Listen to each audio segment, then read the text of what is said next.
वाचालं पंगुं यत्कृपातं हम वन्दे परमानन्दे माधवम् वन्दे परमानन्दे माधवम्। भक्ति भक्ति भगवंत गुरु चतुर नाम वपु एक, इनके पद वंदन किए नाशत विघ्न अनेक, नाशत विघ्न अनेक। जय जय श्री राधा रमण, जय जय नवल किशोर, जय गोपी चित चोर प्रभु, जय जय माखन चोर, जय जय माखन चोर। भक्ति भक्ति भगवंत गुरु चतुर नाम वपु एक, इनके पद वंदन किए नाशत विघ्न अनेक। बोलिए श्री वृंदावन बाके बिहारी लाल की जय, भागवत भगवान की जय, सुखदेव जी महाराज की जय। आइए हम सब लोग जो है अपने मन और वचन को प्रसन्न करने के लिए एक श्लोक के माध्यम से आज की कथा का रसास्वादन करते हैं। सर्वे भवन्तु सुखना, सर्वे सन्तु निरामया, सर्वे भद्राणि पश्यन्ति मा कश्चित् दुख भाग् भवेत्। आइए एक भजन के साथ में आज की कथा में हम सीधे प्रवेश करते हैं। विश्व शांति के लिए एक भजन जो है करते हैं सभी मिलके, और अपने अपने इष्ट देव को याद करते हैं। हे ईश्वर सब सुखी हो, कोई न हो दुखिहारी, सब हो निरोग भगवन, धन दान के भंडारी।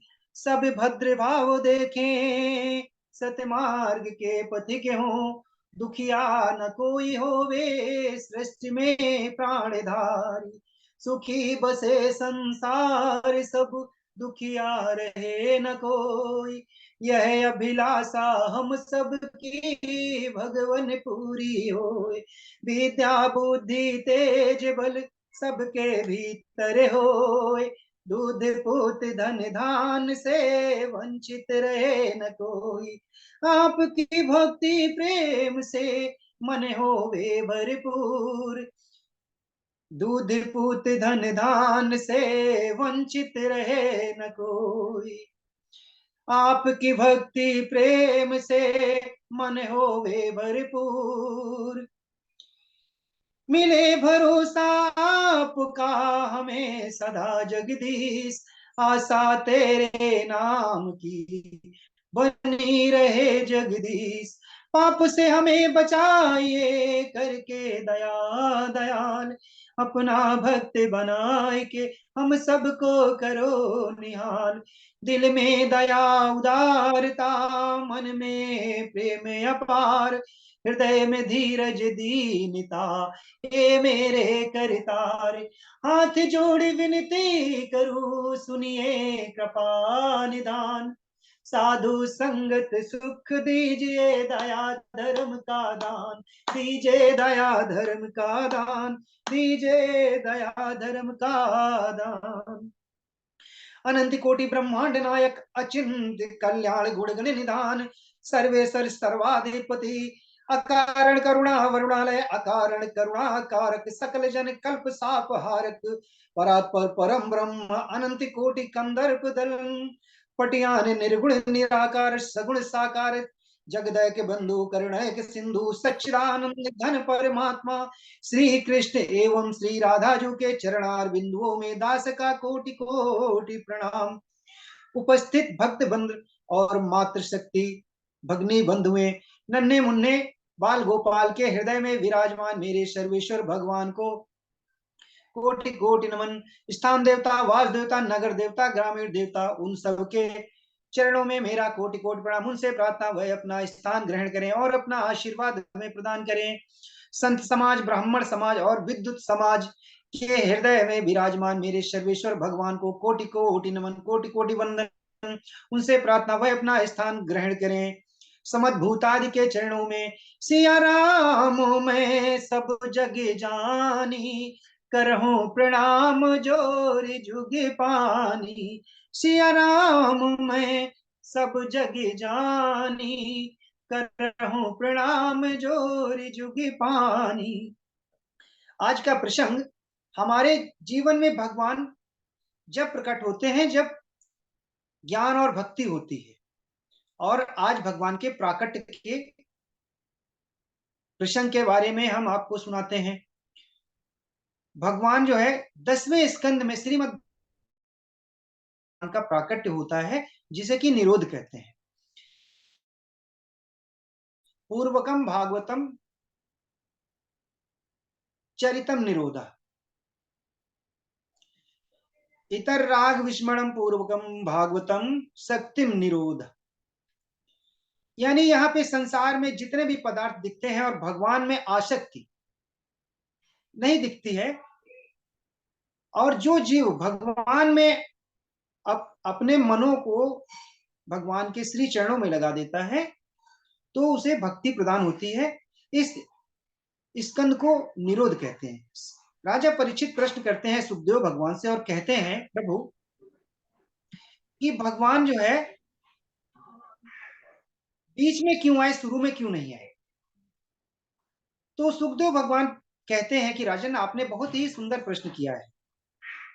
सबसे पहले हमारे अंदर गुरुदेव सुखदेव भगवान एक गुरु के रूप में आते हैं और हमें ज्ञान देते हैं कि हमें जब ज्ञान होगा तभी भक्ति होगी, इसके बाद में वैराग्य होगा।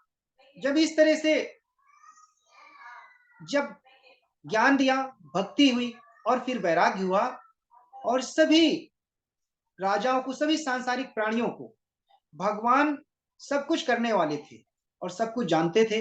इसके बाद में कि बिना गुरु के ज्ञान नहीं मिलेगा, और जब तक ज्ञान नहीं होगा तब तक भक्ति नहीं होगी। तो गुरु के रूप में भगवान सुखदेव जी आए और उन्होंने राजा परीक्षित को कहा। तो राजा परीक्षित प्रश्न करते हैं कि प्रभु, आज तक मैंने जो प्रश्न किया है उसका आपने उत्तर दिया, और जब मेरे भगवान चंद्रवंश की कथा आई तो आपने तुरंत ही कथा को संक्षिप्त में कह के कथा संपूर्ण कर दी। मेरा प्रश्न है प्रभु कि भगवान जब ब्रज में आए तो गोकुल में कितने महीने थे, और वृंदावन में कितने महीने थे, और मथुरा में कितने महीने थे, और इस पृथ्वी लोक में कितने महीने थे? भगवान की लीलाओं का वर्णन। इधर जब सुखदेव भगवान सुनते हैं तो कहते हैं, राजन, आपने बहुत ही उत्तम प्रश्न किया है, और कहते हैं कि आप थोड़ा सा जल पी लीजिए और इसके बाद मैं कथा को सुनाता हूं। इधर सुखदेव भगवान कहते हैं, तब राजन कहते हैं, इस जल पीने के कारण ही प्रभु आज मैं इस गति को पहुंच गया हूं, और ब्राह्मण के श्राप के कारण, क्योंकि ये श्राप नहीं, मुझे वरदान मिल गया था। ब्राह्मण देवता ने मुझे जो श्राप दिया, उनके कारण भगवान स्वरूप आप गुरु के रूप में मुझे मिले। इस तरीके जब कहते हैं मुझे ना तो भूख लगी है ना प्यास लगी है, और भगवान की कथाएं जब होती हैं तो सबसे पहले अगर मन आपका भगवान में लीन है तो प्रमाद आलस्य दूर हो जाता है। कहते हैं, कथितो वंश विस्तारो भवता सोम सूर्यो राज्ञाम चोभयम वंशानाम चरितम परमाद्भुतम। जब गुरु सुखदेव भगवान से राजा परीक्षित ने कहा कि सूर्य वंश में जब भगवान आए, चंद्रवंश में जब भगवान का प्राकट्य हुआ, उस समय के बारे में कहते हैं कि भगवान यदुवंश में उत्पन्न हुए, और कहते हैं कि यदुवंश में रहते हुए भी यदुवंश के लोग जो है भगवान को नहीं समझ पाए। कोई उन्हें अपना सखा समझता था, कोई मित्र समझता था, कोई साथी समझता था। कहे कि यदुवंश इसी के कारण उनकी माया को नहीं समझ पाया। जैसे कि जल में अमृत होते हुए मछलियां जो है उस अमृत को नहीं जान पाई, इसी तरह बड़े अभाग्यशाली हैं यदुवंशी जो भगवान को नहीं समझ पाए, और भगवान को एक सामान्य बालक, सामान्य सखा ही समझे। इस तरह उपदेश करते हैं।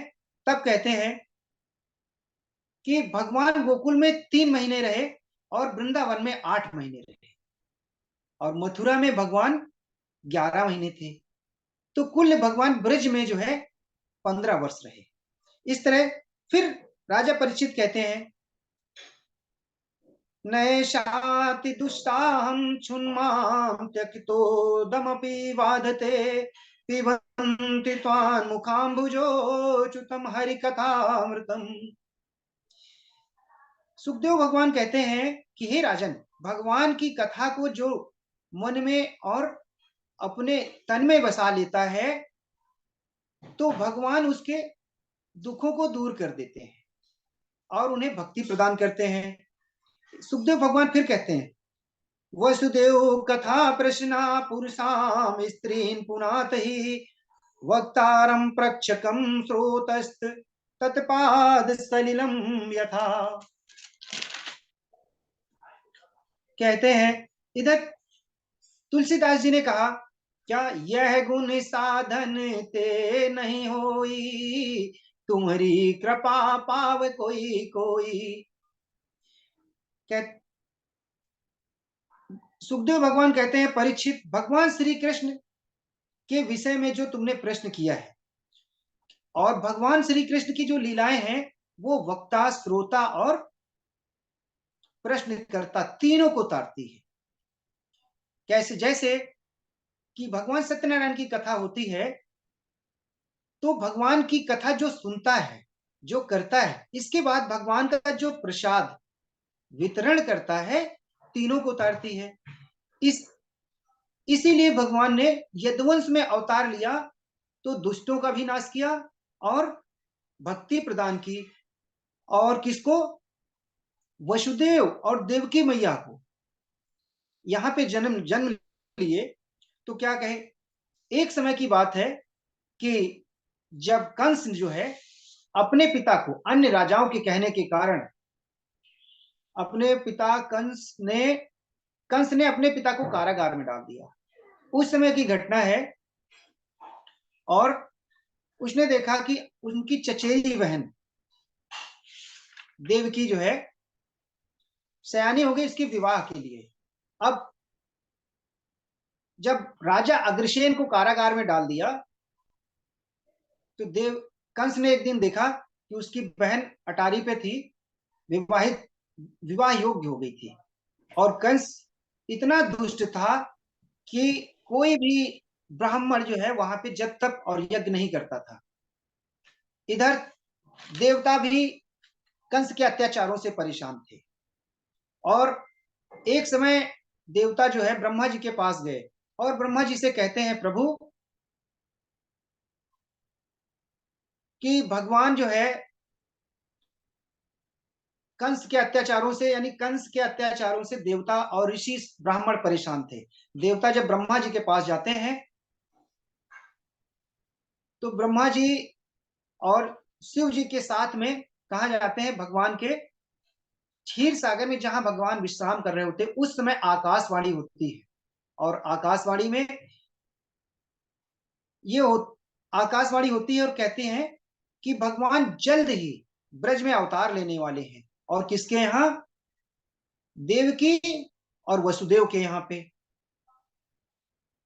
इधर जब ब्रह्मा जी कहते हैं देवताओं से कि हे देवताओं, तुम लोग तैयारी कर लो और भगवान श्री कृष्ण जो है खुद अपनी आराध्य सर्वेश्वरी राधा रानी के साथ में, राधा रानी वसुभान नंदिनी वसुभान जी के यहाँ पे प्रकट होंगी और भगवान वसुदेव और देवकी के यहाँ होंगे। जब इस तरीके से कहते हैं तो देवता सब तैयारी बना लेते, कहते नहीं, अकेले नहीं, जब भगवान अपने स्त्री के साथ जा रहे हैं तो आप लोग भी अपने अपने धर्म पत्नियों के साथ जाइए। अब क्या, सारे देवता ऋषि गण ब्रज में पधारे तो कोई पर्वत बन जाते हैं, कोई वृक्ष बन जाते हैं। इस तरीके से भगवान की सहायता के लिए सारे देवता और स्वयं ब्रह्मा जी भी गौ का रूप धारण करके ब्रज में आ जाते हैं। अब इधर कंस ने अपनी बहन देवकी की शादी की तैयारी कर ली।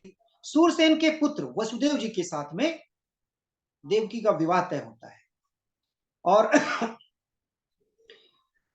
वसुदेव जी का विवाह तय होता है तो अब कंस सोचता है कि हमारी प्रजा जो है हमसे बहुत रुष्ट है, तो बहुत सा जो है दहेज देते हैं और वसुदेव के साथ विवाह कर देते हैं और खुद ही रथ हाँक के ले जाता है बीच रास्ते में आकाशवाणी होती, आकाशवाणी, और ये कहते हैं कि देवकी का 8वां लाल तुम्हारा काल होगा।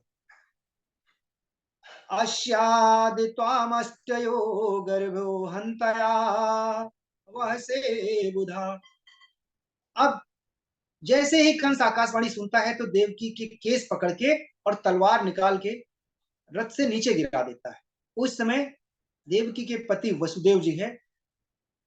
अब देखिए, यहाँ पे दृष्ट कहा, हमारे संत कहते हैं कि जब पत्नी के ऊपर कोई आपत्ति आती है तो पति यथाशक्ति अनुसार जो है पत्नी की रक्षा करता है। और पत्नी के माँ बाप भी कहते हैं कि हम विवाह उस व्यक्ति से करें जो हमारी कन्या का रक्षक और भरण पोषण यानी भर्ता बन सके।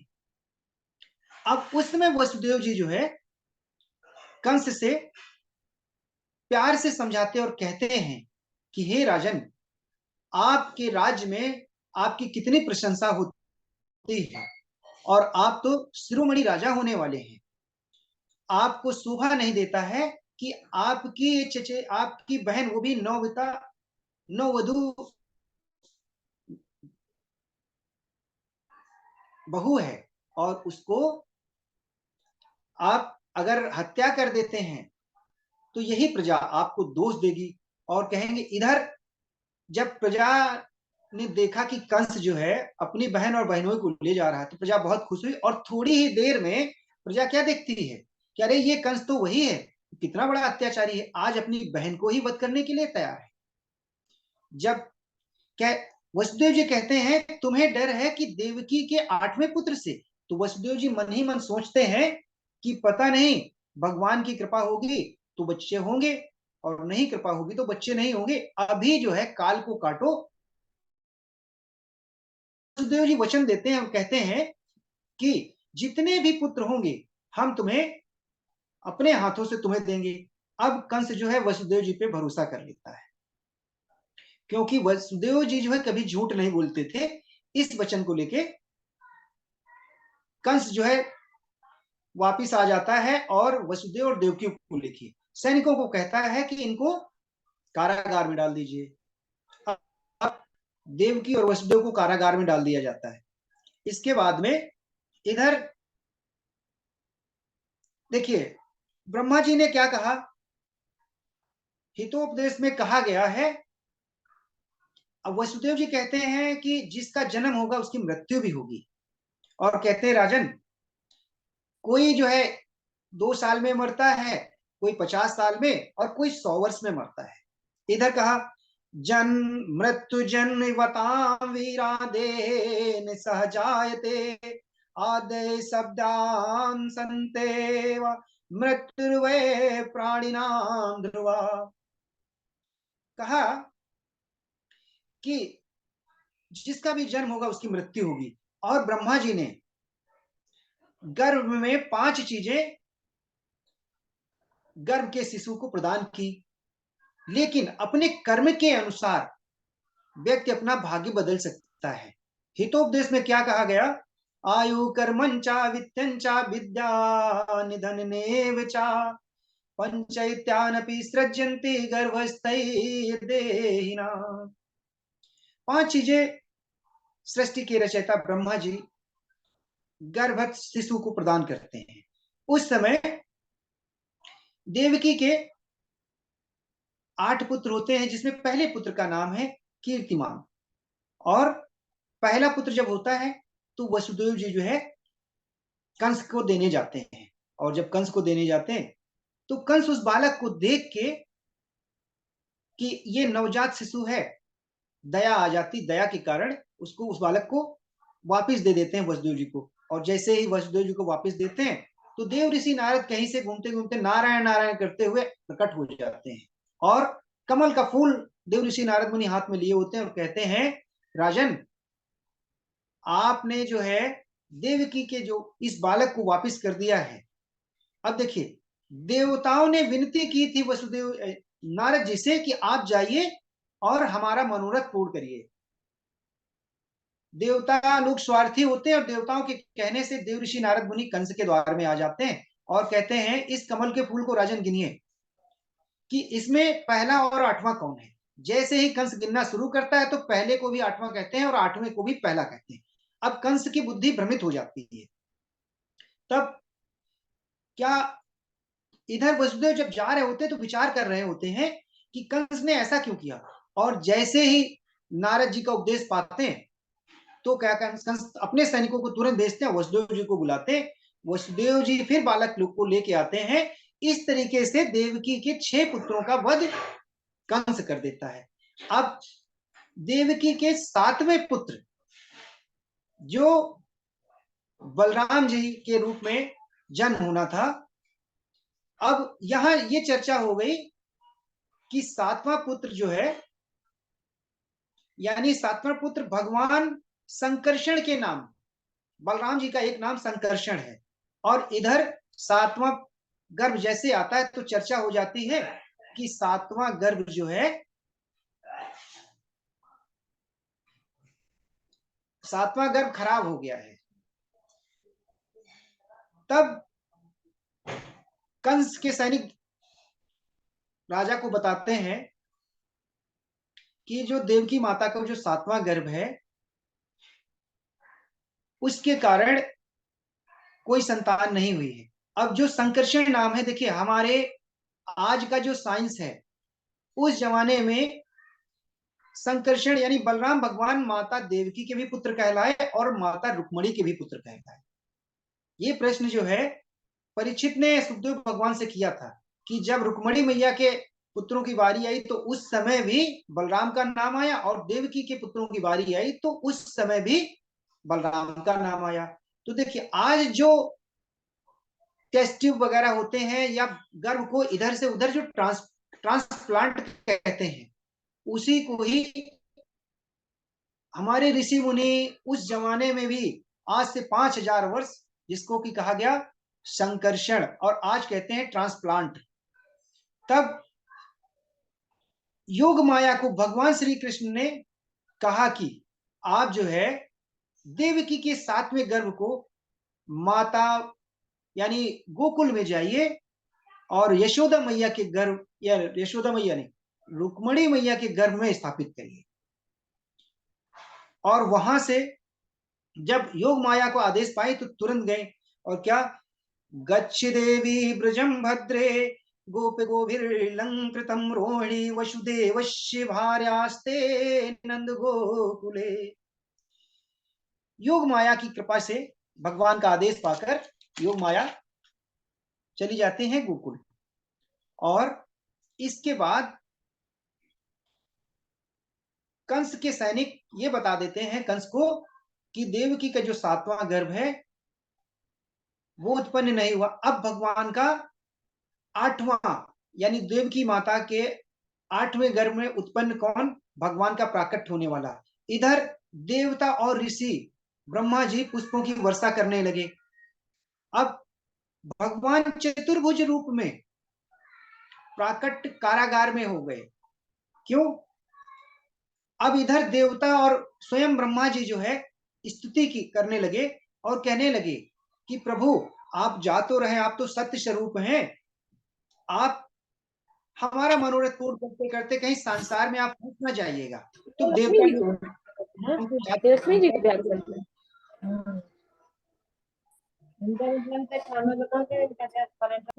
सत्य परम सत्यम सत्यात्म सत्यम योनिम च सत्ये सत्यात्म सत्य मृत्यु सत्य नेत्रम सत्यात्मकम त्वाम शरणम प्रपन्ना। इस तरह देवता आदि ब्रह्मा जी जो है भगवान की स्तुति करते हैं। फिर भगवान जो है देवकी और जैसे ही चतुर्भुज रूप में प्रकट होते हैं भगवान, तो देवकी और वसुदेव भी स्तुति करते हैं।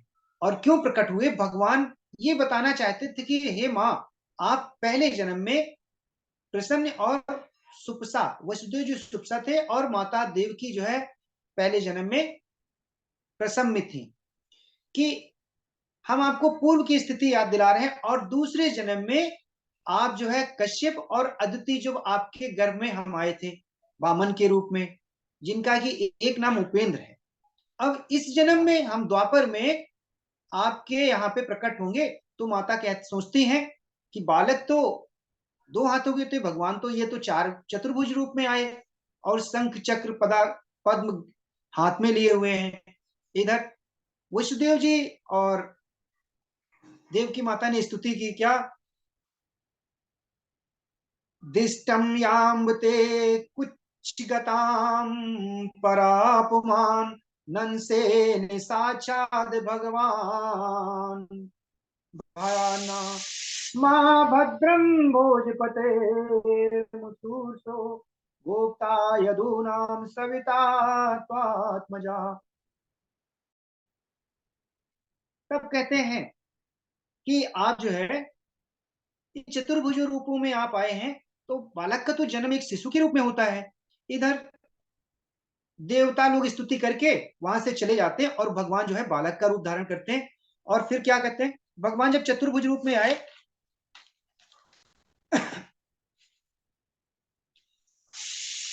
क्या भगवान भादों के महीने में और बुधवार का दिन था, ठीक रात्रि के 12 बजे, और रोहिणी नक्षत्र था। उस समय भगवान का प्राकट्य होता है और भगवान जो है बाल रूप में आते हैं। पहले चतुर्भुज रूप में थे, तब क्या कहते हैं, तमद्भुतम बालकम भुजे चरणम चतुर्भुजा संख्य गदायुधम श्रीवत्सलक्ष मंगल शोभित कौस्तुभम पीतांबरम सांद्रपयोधो भगम। कि चतुर्भुज रूप में प्रकट होने के कारण, इसीलिए तो भगवान का ये नाम जो है, बालक के अद्भुत बालक है, इसीलिए चतुर्भुज रूप में प्रकट हुए। इधर बाले सुकानि ब्रह्मणांड यस एव भूतम। कहते हैं जो रोम रोम में अनेकों ब्रह्मांड समाये हुए हैं, ऐसे बालक, ये अद्भुत बालक को बालकम ब्रह्म यस्य, इसीलिए इस बालक का नाम तो अद्भुत है। और फिर कहा अंबुजायाम ईक्षणे यस्य अंबुजे क्षणम। और जन्म लेते ही किसको ढूंढ रहे हैं, अंबुजे क्षणम, माता लक्ष्मी को ढूंढ रहे हैं। फिर पीताम भगवान शंख चक्र पद्म और गदा लिए हुए पीतांबर फहरा रहा भगवान के श्री अंग में। ऐसे अद्भुत बालक को देख के वसुदेव जी क्या कहते हैं, विदितोऽसि भवान् साक्षात् पुरुषा प्रकृते परम केवलानंद स्वरूपा सर्वबुद्धिदृक्। प्रभु मैं आपके, या क्या कहते हैं, प्रभु मैं आपको जान गया हूं, आप प्रकृति से परे परम पुरुष हैं, केवल अनुभव और आनंद स्वरूप हैं तथा समस्त सिद्धियों को प्रदान करने वाले हैं। आप, मैं आपको प्रणाम करता हूं। माता देवकी क्या कहती हैं, माता देवकी कहती हैं, हे प्रभु आप अपने इस स्वरूप को छिपा लीजिए, नहीं तो कंस जैसा दैत्य आ जाएगा और आपको, अब माता जो है बालक को देख के, माँ का प्रेम जो है बालक के प्रति कि प्रेमत्व जो है, माता डर रही हैं। तब इधर क्या कहते हैं, भगवान ये कह रहे हैं कि हे माँ आप डरिए नहीं। इधर देवताओं ने जब कहा कि ये साधारण बालक नहीं है, ये साक्षात परमात्मा है, और जब भगवान उपदेश करते हैं कि माँ अगर आपको डर लग रहा है तो आप हमें ले जाके नंद और यशोदा के यहाँ पे गोकुल में हमें वहां दे दीजिएगा, और वहां एक कन्या है, उस कन्या को ले आइएगा। इधर जब इस तरह भगवान उपदेश करते हैं माता को, तो इधर देखिए वसुदेव और देवकी जब कारागार में थे, बाहर कौन था, काल था। कहते हैं जब भगवान का हम चिंतन करेंगे, मनन करेंगे, तो काल हमारे रहेगा तो आसपास, लेकिन नजदीक नहीं आएगा।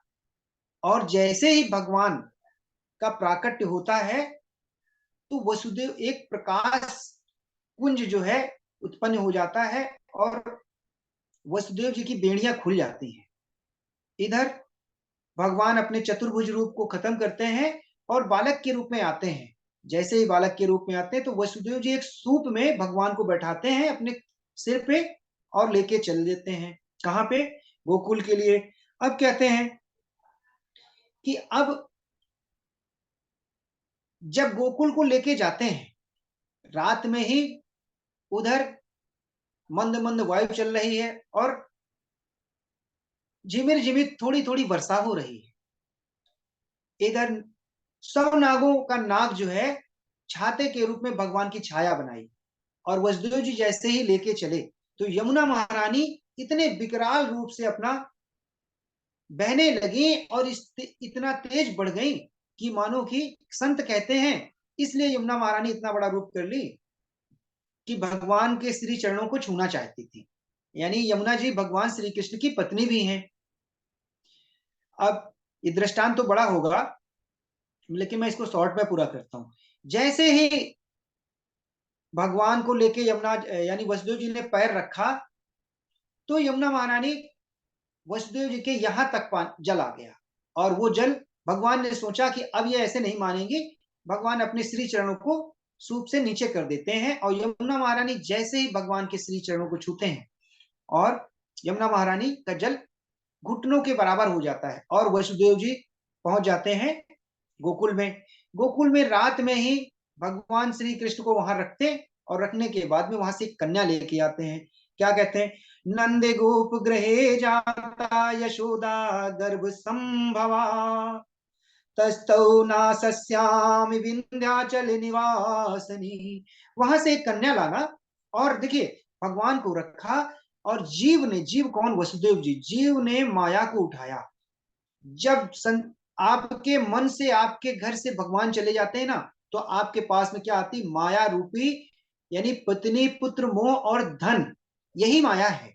उस माया को लेके आए और मथुरा में कंस जैसे ही उस माया ने जोर से उस बालिका ने आवाज लगाई और रोना शुरू किया तो कंस के सैनिक जग गए। अब देखिए जब भगवान को लेके चले वसुदेव जी तो सारे सैनिक सो गए थे और अंधेरा हो गया था। कहते हैं जब भगवान आते हैं ना तो आवाज नहीं होती है, चुपचाप भगवान आए और यशोदा जी के यहाँ पे सुला दिए गए।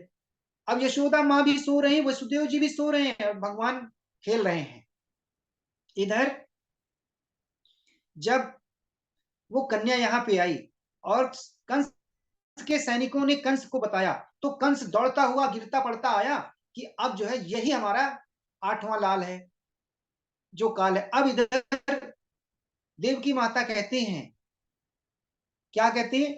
जैसे ही देखा कि देवकी माता कहती हैं कि भैया इसको छोड़ दीजिए क्योंकि सातवां गर्भ तो गर्भपात हुआ और ये आठवां जो है ये कन्या हुई है। अब इधर देवकी माता और वसुदेव जी ने भी सोचा कि उन्हें तो सब कुछ पता था कि आपने हमारे सारे पुत्रों को वध कर दिया और इस कन्या को तो छोड़ दीजिए। तो कंस जो है उस कन्या को उठा लेता है और जैसे ही पत्थर पे मारता है तो उस पत्थर पे मारने के कारण कन्या जो है हाथ से छूट के आकाश में चली जाती है। और क्या कहते हैं? आकाशवाणी कहती है, वो कन्या चतुर्भुज रूप में स्वयं दुर्गा के रूप में अवतार होती और कहती हैं कि हे कंस तू मुझे क्या मारेगा? तेरा तुझे तो मारने वाला तेरा काल पैदा हो गया है। अब कहते कहा? वो कहते गोकुल में। अब कंस कहता है कि किसके यहाँ पे? तो कहते आप राजा हो और इतना बड़ा राज्य चला रहे हो, पता कर लीजिए। इस तरीके से अब कंस भयभीत हो जाता है और कंस जहां जो भी चीज देखता, खाने में भी अगर जीरा पड़ा हुआ है तो भी भयभीत हो जाता है, काल रात्रि को देखता है तो भयभीत हो जाता है, उसके पीछे की परछाई को देखता है तो भयभीत हो जाता है।